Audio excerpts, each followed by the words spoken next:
Hey everyone, Mr. Sujano here. Razer brought out the big guns for this year's E3. Let's go over the presentation. Alright, to kick things off, we'll jump right into things here and not waste any time. First up, Razer unveiled two new gaming monitors, the Razer Raptor 27. One of these monitors runs at 144 Hz, the other one runs at a whopping 165 Hz. Both of these monitors are 27 inches in size and running at 1440p. They are not 4K gaming monitors. The one with a refresh rate of 144 Hz is priced at $700. The other one with a refresh rate of 165 Hz is priced at $800. These are not cheap monitors. The latency on both monitors is only 1 millisecond, so they are very quick. There is something interesting here too. The 165 Hz monitor, the more expensive one, is the world's first THX certified monitor. Now they're both compatible with NVIDIA G-Sync and AMD FreeSync, which is a big plus.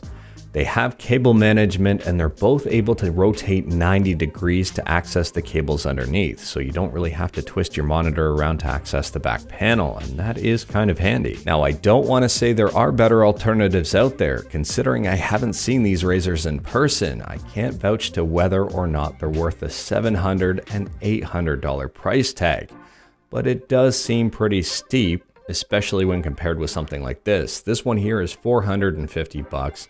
It's FreeSync and G-Sync compatible. It's got a 144 Hz refresh rate and a 1 millisecond response time. On top of that, it is 1440p as well. And if you're in the market for a 165 Hz refresh rate, well, we have this monitor here, which is FreeSync compatible. It's got a 1 millisecond response time and it's only $450. You can get almost two of these for the price of one of those Razers. Next up, Razer announced a super powerful 130 watt charger. This thing will charge pretty much anything you want to throw at it, and it'll charge it very quickly. 130 watts is a ton. Looking at the technical specs of this, the two USB-C ports share 100 watts and the two USB-A ports share 18 watts. So if you have everything plugged in, I would assume it's probably 50 watts, 50 watts, 9 watts, and 9 watts. I would say overall, this is pretty impressive, but all of this performance comes at a price, $180, which is not inexpensive. Its main competition is probably going to be something like this from Anker. Now this is just 100 watts as opposed to 130, but I think the USB-A charges faster. If I scroll down to the bottom here, it says USB-A 12 watts and 12 watts as opposed to 9 and 9, if I'm understanding Razer specs correctly here. The USB-C though is only 38 as opposed to 50, and that's where Razer kind of takes the lead.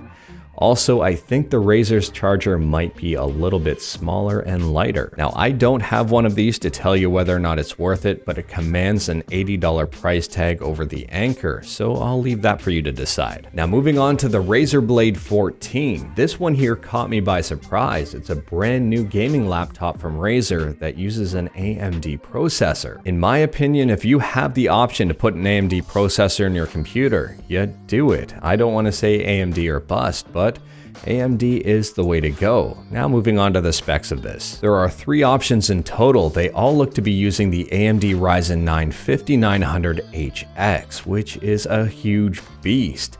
They also contain GeForce RTX 3000 series GPUs. So in the cheaper one, we have a 3060, in the mid-grade one, we have the 3070, and in the high-end one, we have the 3080. And these aren't necessarily mid-grade, high-end, and cheap. These are all kind of high-end gaming laptops. The least expensive one, I'll just say least expensive. So the least expensive one here is 144 Hz. The middle range is 165, and the top range is the same 165. So something to consider here. All three of these laptops have 16 gigs of RAM. They all have a 1 terabyte SSD, but I am a little bit concerned about the 16 gigabytes of RAM. I mean, in today's day and age, I would say 16 gigs of RAM is probably the least amount of RAM you'd want in your computer.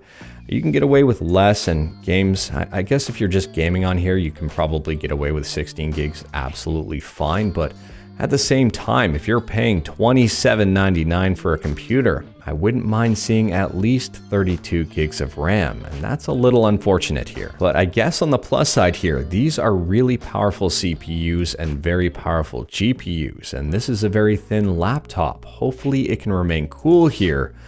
But these specs are very promising. Razer has also stated that you'll be able to customize the LEDs on each individual key, which is actually really cool.